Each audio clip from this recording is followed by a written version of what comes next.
기독교의 수강생 여러분 안녕하세요. 기독교의 담당 교수 조중수 교수입니다. 오늘은 가족 사랑에 대한 말씀을 드리고자 합니다. 지난달 5월 달이 가정의 달이죠. 그래서 가정의 달이 지나갔습니다만은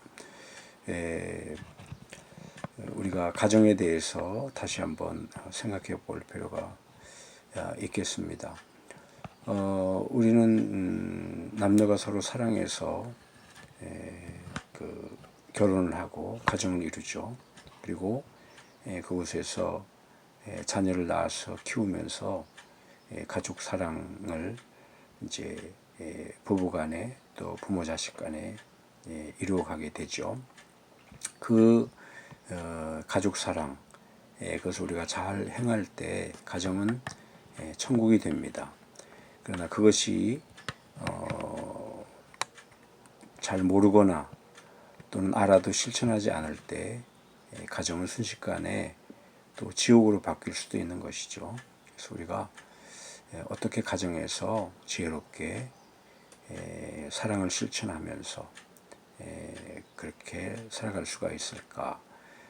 특별히 자녀 교육과 또 부모 공경에 대해서 이 시간 함께 성경의 가르침을 기억하면서 말씀을 나눠보고자 합니다. 한 통계에 의하면은 자녀들이 자라면서 누구에게 가장 큰 상처를 받았느냐라고 물어보니까 무려 39%, 약 40%에 해당하는 자녀들이 부모가 나에게 가장 큰 상처를 주었다. 그렇게 답했다고 하는 것이죠. 부모 입장에서 보면은 자식이 자기 때문에 상처를 받았다고 답하지만은 부모 입장에서도 보면은 자식들 때문에 그들이 겪어야 되는 어려움 또 힘듦 이런 것들이 또 상당할 것입니다. 그래서 오죽하면은 자식이 왼수다 그런 말이 있었겠어요. 그래서 이것은 잘 모르기 때문에 그럴 수 있고 성경의 가르침 올바르게 이해해서 행할 때 우리는 가정을 천국같이 아름다운 곳으로 만들어갈 수가 있습니다. 잠언 17장 1절에 보면요 이런 말씀이 나옵니다. 마른 떡 한 조각만 있고도 화목하는 것이 제육이 집에 가득하고도 다투는 것보다 나으니라. 가정은 어떤 물질적인 것만으로 이루어지는 것은 아니고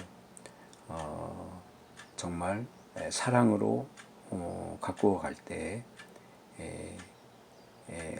아름다운 그런 우리의 삶의 안식처가 될 수가 있다. 그렇게 성경은 교훈하고 있습니다.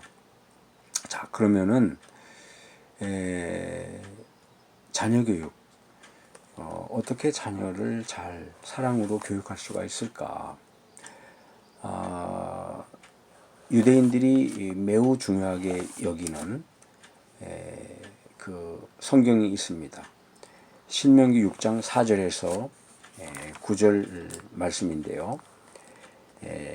이것을 우리는 쉐마라고 합니다. 그리고 여기에 기반해서 유대인들은 자녀들을 교육한다 해서 이것을 갖다가 쉐마 교육이다 이렇게 말하기도 하죠. 이스라엘아 들으라 우리 하나님 여호와는 오직 유일한 여호와이시니 너는 마음을 다하고 뜻을 다하고 힘을 다하여 네 하나님 여호와를 사랑하라.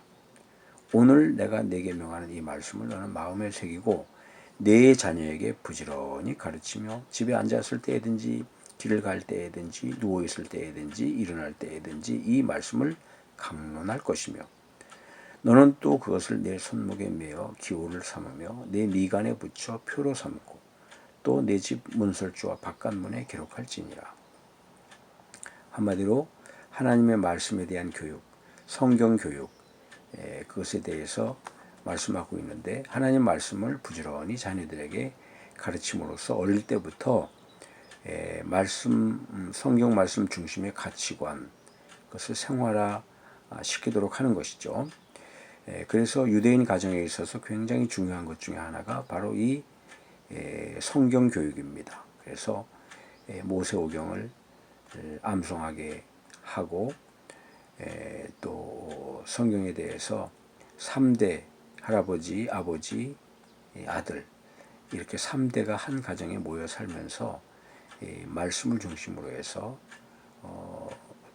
서로 사랑하며 살아가는 것 그것이 유대인들 가정, 이스라엘 사람들의 쉐마 교육입니다. 그래서 자녀를 하나님 말씀으로 잘 건강하게 양육시키는 것이 굉장히 중요하다. 그렇게 성경은 강조하고 있는데요. 그렇게 하기 위해서 우리가 그럼 구체적으로 뭘 어떻게 해야 될까? 첫 번째는 우리가 기억해야 될 것은 자녀가 부모의 우상이 되면 안 된다 하는 것입니다. 창세기 22장 2절에 보면은 아주 놀라운 그런 성경 구절을 우리가 발견할 수가 있는데요. 그것은 하나님께서 100세의 아브라함, 믿음의 조상 아브라함에게 주신 아들 이삭을 번제로 바치라는 말씀입니다. 창세기 22장 2절에 여호와께서 이르시되 내 아들 내 사랑하는 독자 이삭을 데리고 모리아 땅으로 가서 내가 네게 일러준 한 산 거기서 그를 번제로 드리라. 번제는 제물을 불에 태워서 하나님께 드리는 것, 그것이 바로 번제입니다. 한마디로 말해서 100세에 얻은 아들 이삭을 번제로 불에 태워서 하나님께 제사를 드려라. 이런 청천벽력과 같은 말씀을 하나님께서 아브라함에게 하신 것이죠. 그런데 성경 전체를 보면 거기에는 이유가 있었습니다. 재물이 없어서 그 아들을 드리려고 하는 것이 아니라 아브라함이 100세에 이 아들을 얻으니 얼마나 그 아들 이삭이 사랑스러웠겠습니까? 그래서 날마다 온 정신이 그 아들에게만 쏠려 있었던 것이죠. 어느덧 아들은 사랑의 대상을 넘어서 아브라함에게 있어서 또 그 부인 사라에게 있어서 우상이 되어 있었습니다. 하나님께서 이것을 염려하셨던 것이죠. 그래서 그 아들을 번제로 드리라. 제사, 제물로 바쳐라 하는 시험을 하셨던 것이죠. 결국은 하나님께서 아들을 아브라함이 번제로 드려서 죽게 하려고 할 마지막 순간에 그 행동을 멈추게 하심으로 해서 아브라함을 이 테스트하는 것을 끝마치시는 걸로 이야기는 끝이 납니다. 한마디로 말해서 과잉 보호를 통해서 자녀가 부모의 우상이 되는 것, 이것은 올바른 자녀 교육이 아니라고 하는 것이죠. 요즘은 더욱더 자녀가 한둘밖에 안 되기 때문에 과잉 보호하는 경우가 참으로 많습니다. 그럴 때 그 아이들이 자라서 부모를 공경할까? 그렇지 않죠. 많은 경우에 과잉 보호는 평생을 자녀에게 부모를 속박시키고 자녀의 종으로 평생을 살아가도록 부모가 그렇게 만들 수가 있는 것이기 때문에 우리는 자녀 교육에 있어서 절대로 자녀가 우상이 되도록 그렇게 교육해서는 안 될 것입니다. 두 번째로는 그 과잉 보호의 반대이죠. 과잉 징계의 문제입니다. 과잉 징계도 문제입니다. 자녀를 지나치게 엄격하게 또 권위적으로 키우려고 할 때 과잉 징계가 발생할 수가 있고 그럴 때 자녀들은 자기 창의성을 발휘하지 못하고 부모의 권위에 눌려서 굴종적인 그런 인생을 살아갈 수도 있는 것이죠. 그래서 성경에 보면 사도 바울께서도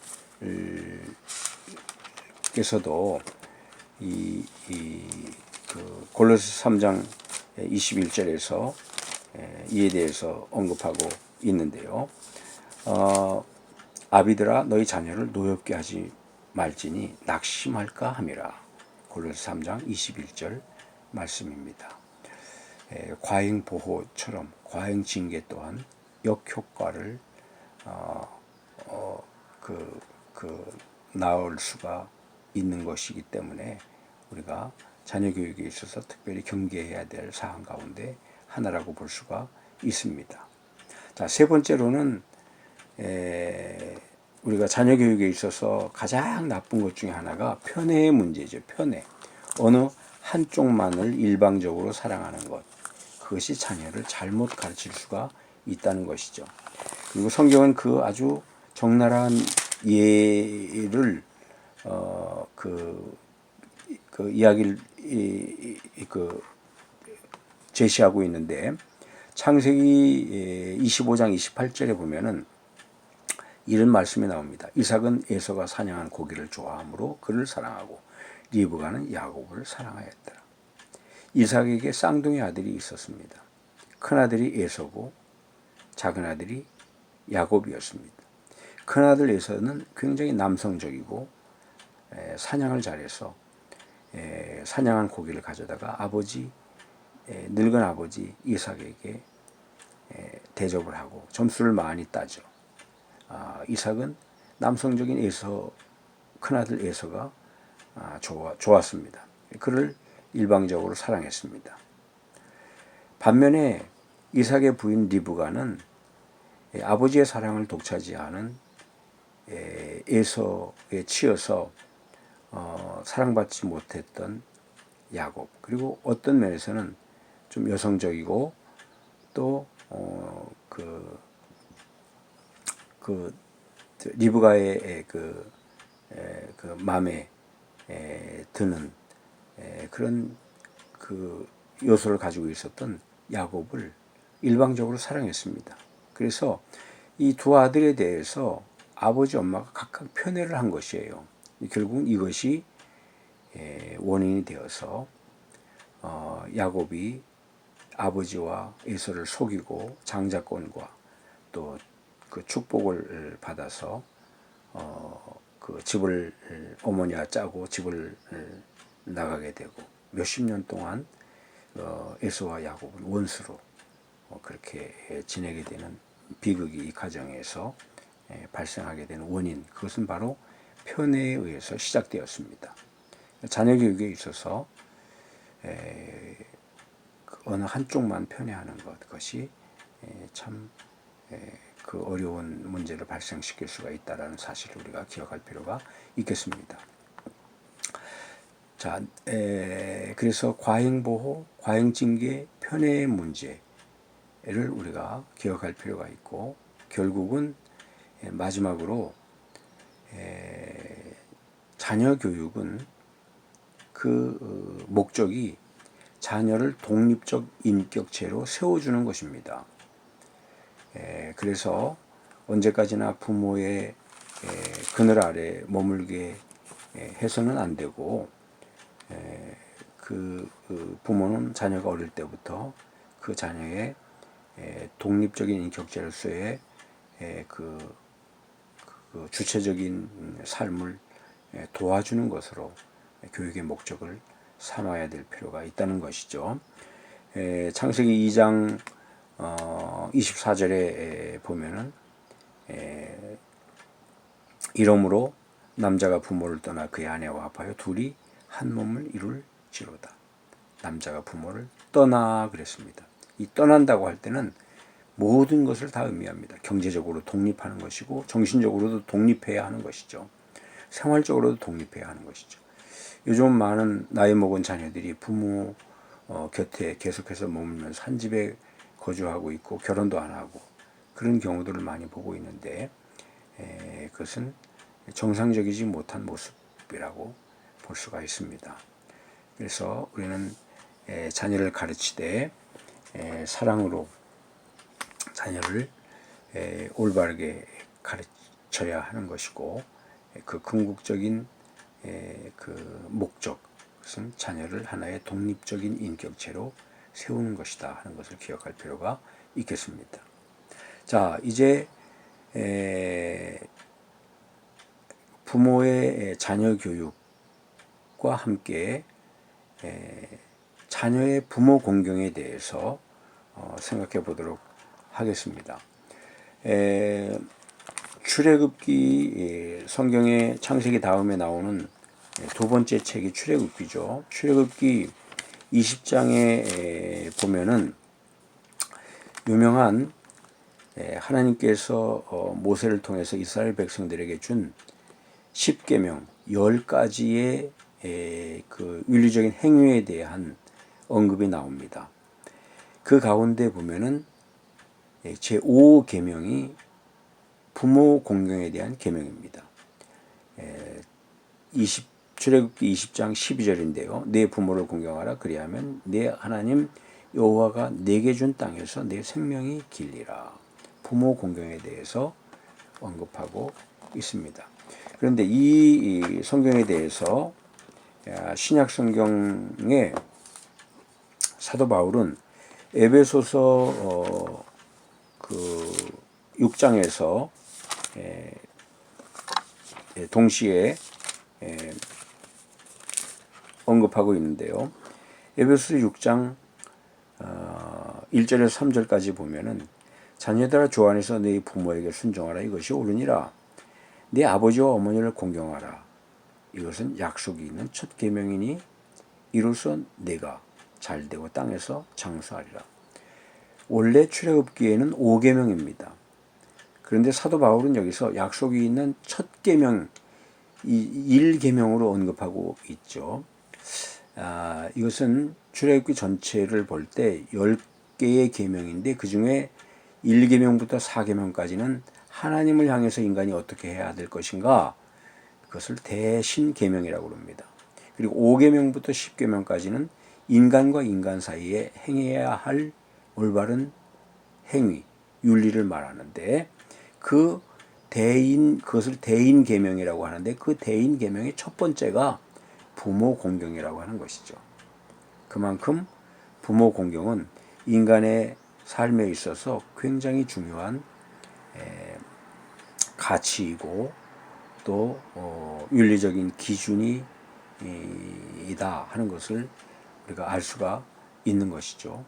그래서 우리나라 전통적인 유교 교육에서만 부모 공경을 강조하는 것이 아니라 성경도 효에 대해서 강조하고 있습니다.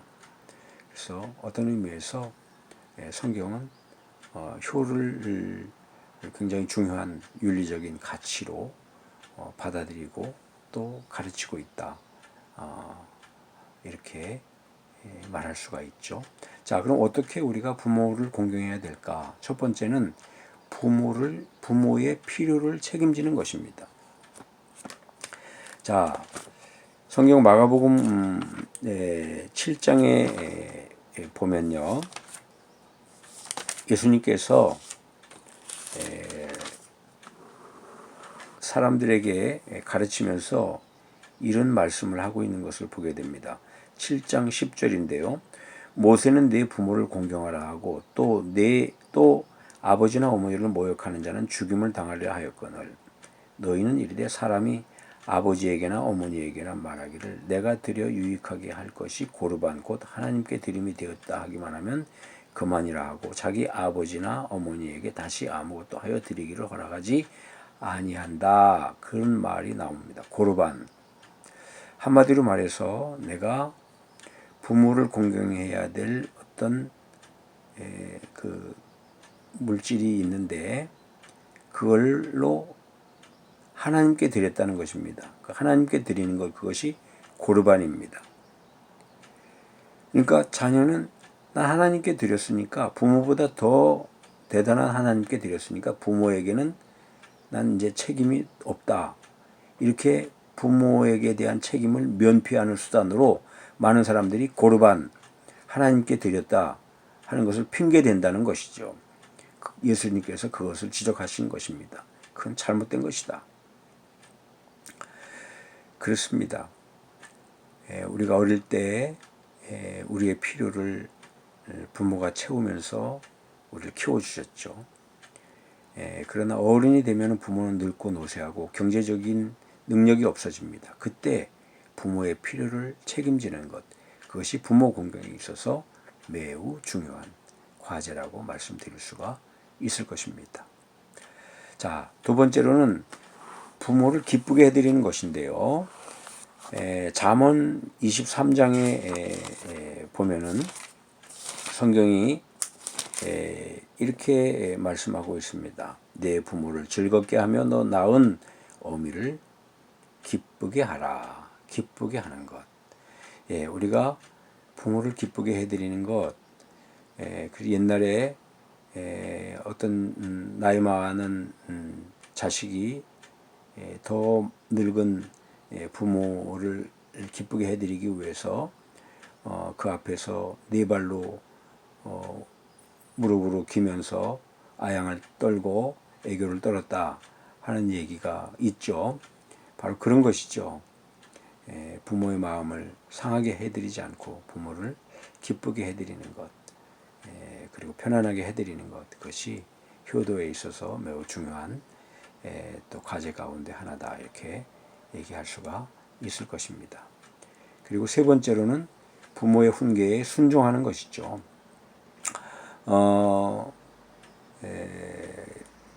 많은 경우에 부모 말씀 잘 들어라, 그렇게 이제 우리가 아이들에게 말하죠. 그리고 성인이 되어서 우리도 부모의 훈계, 그것이 설상 나에게 꼭 맞지 않는 거라 할지라도 어떻게 해서든지 그 뜻을 받들어 드리려고 하는 것, 그것이 바로 순종이죠. 순종. 그래서 잠언 1장 7절에서 9절까지에 보면은 여호와를 경외하는 것이 지식의 근본이거늘 미련한 자는 지혜와 훈계를 멸시하느니라. 내 아들아, 네 아비의 훈계를 들으며 네 어미의 법을 떠나지 말라. 이는 내 머리에 아름다운 관이요 내 목에 금사슬이니라. 이런 말씀으로 부모의 훈계에 순종할 것을 자녀들에게 권면하고 있는 내용을 볼 수가 있습니다. 그리고 마지막으로 부모 공경에 있어서 중요한 것 중에 하나가 형제들이 서로 우애 있게 사는 것입니다. 부모를 가장 가슴 아프게 하고 부모의 마음에 상처를 주는 것, 그것은 아마 형제가 불화하고 다투며 사는 것일 것입니다. 그래서 우리는 형제가 우애 있게 사는 것을 통해서 부모를 공경하는 것, 이것도 굉장히 중요한 부모 공경의 하나의 그 과제 가운데 하나다 하는 것을 기억할 필요가 있고, 형제들이 다툼으로 해서 부모의 마음을 상처를 드리지 않도록 노력해야 하겠죠. 자, 결론적으로 사랑으로 건강한 가정은 천국입니다.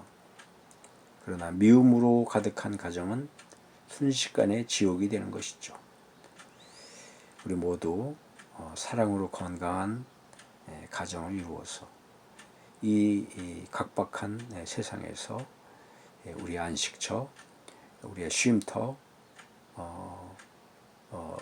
로서의 가정, 천국과 같은 가정을 함께 이루어 나갔으면 좋겠습니다.